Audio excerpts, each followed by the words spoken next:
I love 6 tables, 20 seats, 3-month waiting list. I love the uniqueness of that. Yeah. It all happened one night. My friend Matt Titone said, let's go to Shawnae's house. Shawnae, she has a house. Who's Shawnae? House party. You got to come to Shawnae's house on Staten Island and have dinner. You go into this beautiful little restaurant that has this vibe, this warmth. You feel like you're in someone's house. And then we're eating this incredible soul food. I was eating some, oh my God, some oxtail and on the rice and the cornbread and the mac and cheese. And then this woman walks out with her hair stacked on her head. I'm like, well, thank God there's no ceiling fans in this place. And she says, are you Elvis? Yeah. My name is Shawnae Dickson. And we became boom, that, right? Yes. How do you explain that connection you have with someone? It's kind of weird. I don't know. It's like... it can't be explained, maybe. It really can't be explained, but it's like... I kind of just feel like I move on energy, and it's like I always want to connect with unconditional love. So I really truly loved you. Like, first of all, when they introduced you before you got there, they said, we're bringing a real celebrity to the restaurant. And I was like, oh my God, like, okay, like, what does that mean? And then I'm sitting here building myself up, trying to figure it out. And then you came in and you were like so super laid back and very humble. And I'm just like, all right, what do I do? Because he's like not acting like a celebrity. He's just being normal. And radio people aren't celebrities. No. But I would tell you, we were at a big table, like maybe 8 of us. Yeah, there was a lot of you. There was about 8. Yeah. And Shawnae would come out and only come to me. She totally she forgot about the rest of them. I had to treat you like a real celebrity. Well, I wouldn't know. No, you didn't have to do anything. So anyway, we what an enjoyable night. And it was beautiful. It was just a night of warmth and food and people. It's one of those perfect nights, right? So we start to talk a little more. And then here and there, I'd see Shawnae picking up. She would be on TV shows. And then New York Times came out and said Shawnae's house was one of the most important, top 50 most important restaurants in New York City. Wow. It makes every list of everything. Like, you sent me another one recently. I don't remember where it was from, but it was 100 spots you have to visit if you're in New York and you want it. Mm-hmm. Really? See, you're on. You don't even know. I can't keep up. I'm honestly like, I'm super humble, but like, I can't even keep up with all of the accolades or the acknowledgments, like, because we're top 50 in the country in the New York Times. There you go. And so sorry about it was number 50 in New York City on the top 100, and then they didn't give me a ranking for 2025. They stopped doing it, but every time one of these lists comes out or one of these things happens, it's just like, are they talking about me? Like, I always like look at myself like, wait, is that my restaurant? Like, it's so crazy. I love that. You're still so humble, even though your head should be egoed out. I should not be able to fit through the restaurant. Okay, so if someone's listening about your restaurant for the very first time, what's on the menu that people request the most? And I bet people will start salivating as they listen to this. Right. Go. Sugar Daddy wings are our signature wings because it's chicken and waffle without the waffle. It's brunch and a bite. It's the first thing that every single person orders as an appetizer.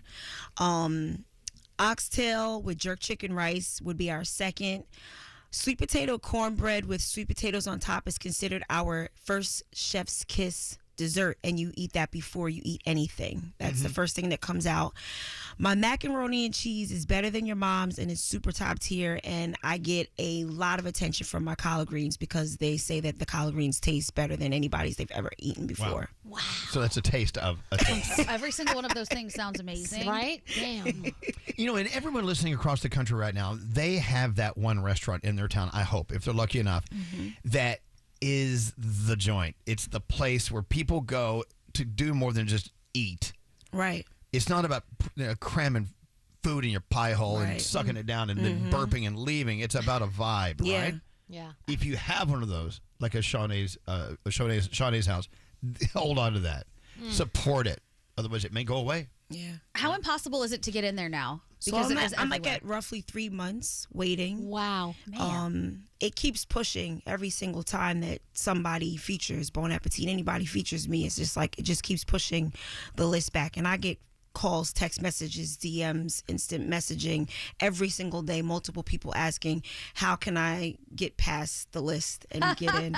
So like that's a separate list. It becomes another list. There's multiple lists all over. Lots of lists. Wow. Yeah, there's lists everywhere, but it's about a 3 month. Everybody when they come in and sit down, every customer says, well, I've waited 3 months to be here. I hope that it lives up. And then by the time they leave, they're like, hey, cousin, I love you. See you in 3 months. And I'm like, all right. Do the influencers come begging? I get a lot of the influencers in my inbox that ask, can they come? But I'm not really into that. Like You don't need it. I don't need it. I don't need that kind of attention. I'm not looking for it. I'm not asking for viral. I'm asking for a legacy. So at the end of the day, it's like I just want it to be a very organic kind of like growth spurts. Moving along. What about expanding or like moving to a my bigger God. property? If I get approached about expansion one more time, every single time somebody comes in the restaurant, I say, are you expanding? Are you looking for an investor? Do you want somebody to help you? And I'm just like, letting God figure it out, guys. Like, I love the intimacy of this restaurant. I love 6 tables, 20 seats, 3 month waiting list. I love the uniqueness of that because that's all New York you City That makes you happy. it makes me happy. Okay. And I can control that space. Okay, You know what I yeah. mean? Like Yeah, I yeah, can yeah. do that. If I did it for 100 people, I don't know how much energy I would have at 12 o'clock at night because I'm still there at 12. You know what I Yeah. mean? You don't want to mess with something that's so perfect. Yeah. Yeah. And you're kind of hearing shades of Shawnae here, where it is about spirit and God. It's about the force of the universe. And so, I mean, a lot of people don't know your story. They need to know your story. As a little girl, you ate something that made you go, this is my life right here. My grandmother was a cook for my whole life. She was a dietitian at an institution, a very big one on Staten Island.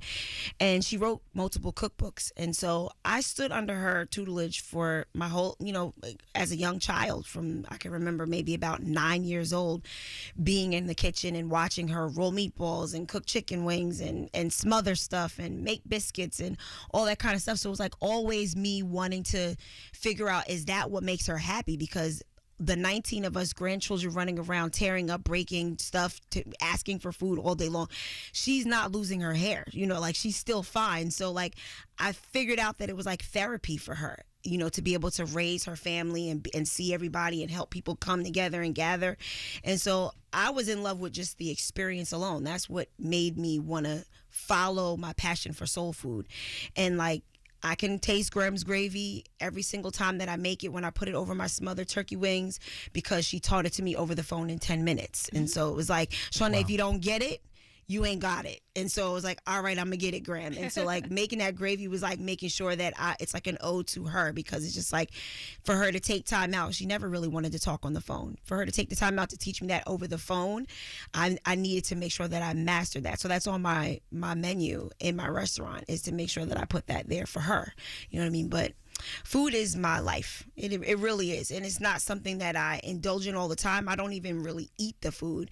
It's me being able to serve people and see people take that in, because people come from all around the world. It bugs me out how I've seen someone from all around the world come in this restaurant and they don't say anything negative about the restaurant. It's always, this place reminds me of home. My grandmother, my mom, my dad, somebody in my family that I really truly do love. And for me to be able to say I'm in this small space and people are traveling from all around the world, Australia, 26 hours, thank you so much. Like, just like for you guys to come in there and say it reminds me of my mom, it kind of warms my heart, because I'm 6 children's mom. And they know what their mom does for them. But for someone to come in after they lost their mother, it's kind of like, thank you, God, for giving me the ability to remind somebody of how important mom was, or grandmom was, or anyone in their family. And just that experience of being in the kitchen and seeing them do those things and feed them, with that kind of love. That's the beauty of what this is. And there you go. And there's Shawnae. Wow. So there's something else going on we got to talk about. Yes. The second annual New York City Soul Food Festival. Here it comes. The second year. The second year. Remember last year, like, I don't know what we're doing. We're Yeah, just right. gonna do it out of Congratulations. Over 4,000 people people showed up last year. That was crazy. That's crazy. Right. Yes. And also, USA Today named it what? Number 12 on the top 100 best events in the country. And remember, That's incredible. She walked in one day. She said, "I don't know what we're doing." we're doing this thing at Snug Harbor, which is just a beautiful venue on Staten Island. And God, please be with us. Someone's going to show up for this stupid thing. And they did. And now the second annual. But now, in typical Shawnae fashion, she's like, now I got to compete against what I did last year. Yeah. It's a 2-lane race. And It's you're horrible. in both lanes. You're going to do it. I'm praying on it. I'm just asking everybody to come out, gather, and love, and just enjoy it. It's all about harmony. You know, another thing is just I want to make sure that the entrepreneurs, the small business owners, the big business owners that come out there that have already registered and committed, thank you so much for trusting me. You know what I mean? With your business, with your reputation, with your brand, and coming out there and sharing that. But it's for them. It's for them to be able to network and grow and find their tribe and be able to, you know, practice their elevator pitch. You never know who's out there who may be interested in your business. And so that's something that I want to do. Another powerful thing is that Square came out there and they want to be able to also support those small brands and those businesses. So they're giving out free handhelds to anybody that registers, you know, with a registered legal business that wants to be a vendor there. And they want to make sure that they empower those small businesses. I'm really grateful for that. The venue, like you said, is at Snug Harbor. It's a beautiful space in the South Meadow. You got to be out there because it's a labor of love. It's being done on Labor Day weekend. See? I don't know what anybody else is doing, but you got to come out there and support the labors of love because that's really what builds and harvests and grows communities. So. And you'll be eating a lot of food. Oh yeah, you're gonna tear up some food. Absolutely. I'm gonna be out there. I'm introducing a new item from my menu, and I'm also going to be out there amongst other food vendors that are coming to really just support the tribe of not just soul food, but soul food from around the world. Soul food is an experience for everybody. Everybody has that exists in their home, in their families. And so that's going to be what it's all about. But there's non-food vendors out there, and they are going to make sure that they sell you their best. They're going to do an excellent job. I'm really excited for all of them. And then it's just really about family. And so my family's going to be out there. There'll be multiple generations of the Sandy Ground community, the descendants that were first free settlers on Staten Island. And they'll be opening up the entire event with the LAM choir singing. So that's really going to bless me. Wow. This is not just another event, another festival. No. This thing has heart and soul. You talk about soul food means different things in different countries. You go to Austria, Wiener Schnitzel. Right. That's your soul food over there. That's your soul food, for real. Come on now. Get on down. We're going to have some Wiener Schnitzel. I need Austria there. Okay, so it's happening. It's going down Sunday, August 31st at Snug Harbor, of course. The second annual NYC Soul Food Festival. And you actually can. And we're going to post this at Elvis Duran Show on Instagram. Elvis. There is... there's a code you can use to get you get some special pricing. Yes, you're going to get a discounted price at NYC SFF if you go in there and put that promo code in.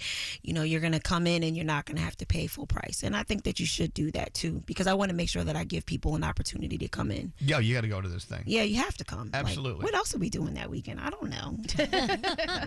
Again, it's Sunday, August 31st. Now, before you leave, we talked about, of course, Shawnae's kitchen, Shawnae's house. Shawnae's house. The kitchen's in the back of Shawnae's house.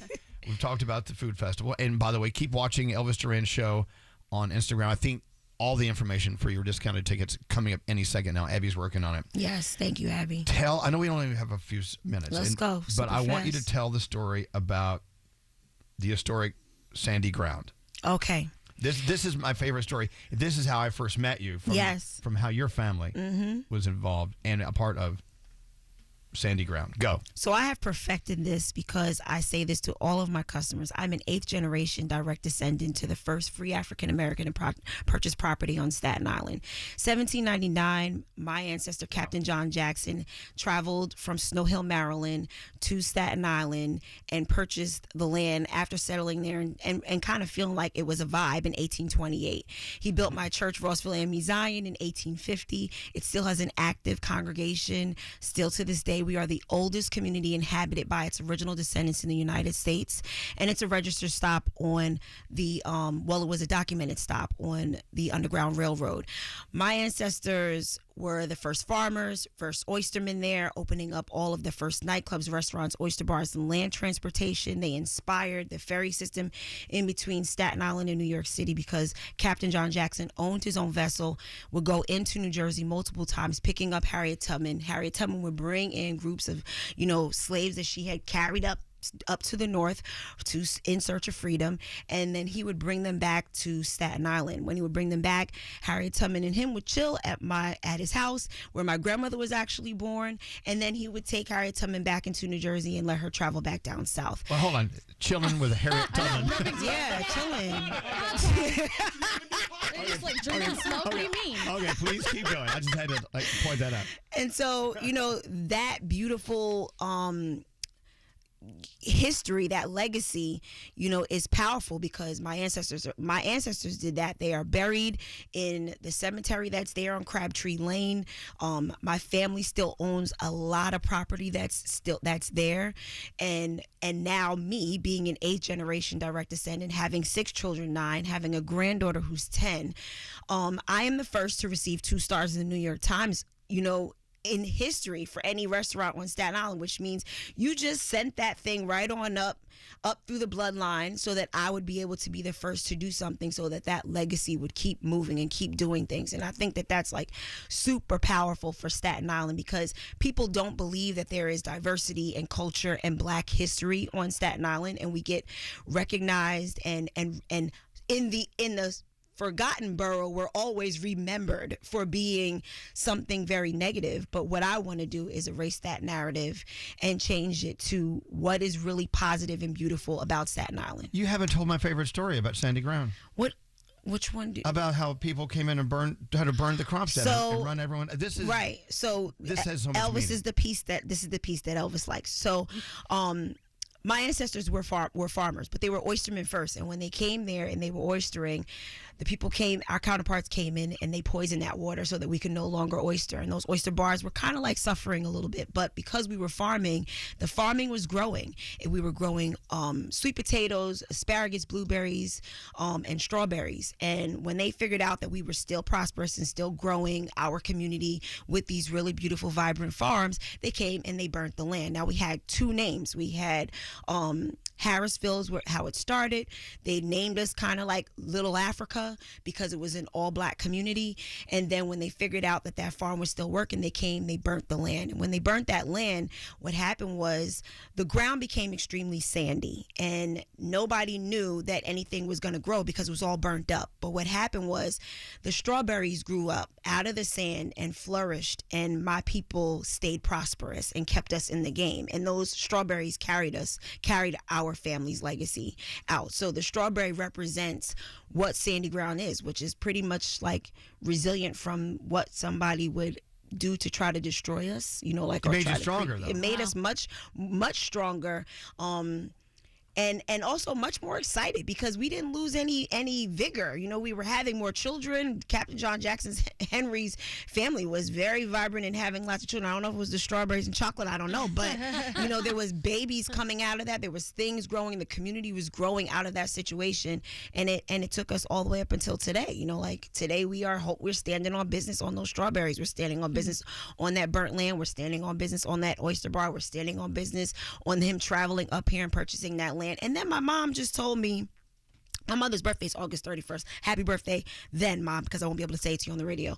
My mom was telling me about Captain John Jackson leaving and wanting to find new things. And what he did was he traveled to Anguilla.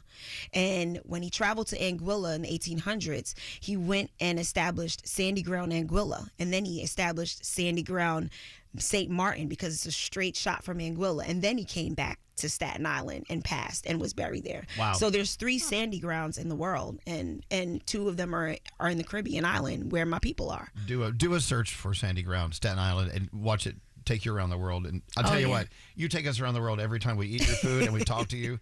Sometimes you take us out into the crazy universe. It goes there sometimes. I'm really trying very hard to pipe it down. No.